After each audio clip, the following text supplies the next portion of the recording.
அன்பார்ந்த ஆஸ்ட்ரோ ரிச்சுவடி நேயர்களுக்கு உங்கள் ரேவதி தண்டபாணியின் 2025 புத்தாண்டு வாழ்த்துக்கள் வணக்கத்துடன்.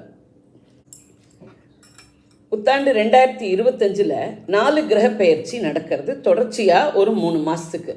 29/3/2025 அன்னைக்கு சனி பெயர்ச்சியும், 15/5/2025 அன்னைக்கு குரு பெயர்ச்சியும், 31/5/2025 அன்னைக்கு ராகு கேத்துக்களோட பெயர்ச்சியும் இருக்குது. அதனால இந்த வருஷம் ராசி பலன் சொல்றதுல இந்த 3 பெயர்ச்சியோட இம்பேக்டும் இருக்கும். மேஷ ராசி, மேஷ லக்ன, அஸ்வதி பரணி, கிருத்திகை 1ஆம் பாத நட்சத்திர நேயர்களே, உங்களுக்கான புத்தாண்டு 2025 வருஷ ராசி பலன்கள்.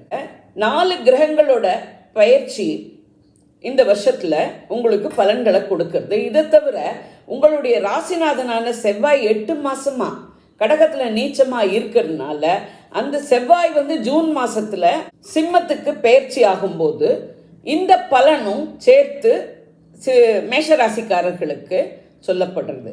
இது 31/5 வரையிலும் ஒரு பகுதியாகவும் 1/6 ஒரு பகுதியாகவும் உங்களுக்கு பலன் அமையிறது.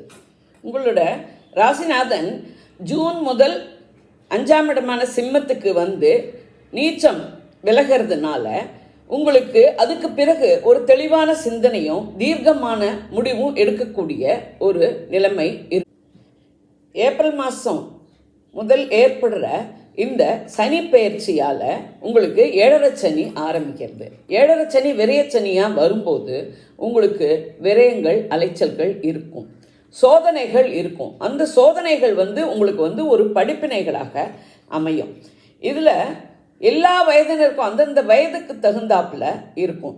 இப்போ 26-28 வயசுக்குள்ளே இருக்கிறவாளுக்கு அவர்கள் படிப்பு, வேலை இதிலெல்லாம் பிரச்சனைகள் வந்தாலும் வரலாம். ஆனால் உண்மையாக நேர்மையாக கடின உழைப்பு கொடுத்தன்னா சனி சோதனையை சாதனையாக ஆக்கக்கூடியவர். அதே போல் 30 வயதுக்கு மேலே 60 வயதுக்குள்ளே இருக்கிறவாளுக்கு அது பொங்கு சனியாக இருந்து அவர்களுக்கு பண வருவாய், தொழில், குழந்தைகளுடைய படிப்பு, குழந்தைகளுடைய திருமணம் இந்த மாதிரி வகையில் விரயங்களை கொடுக்கலாம். 60 வயதுக்கு மேலே உள்ளவர்களுக்கு உடல்நிலையில் கவனம் தேவை. அதனால விரயங்கள் வரலாம்.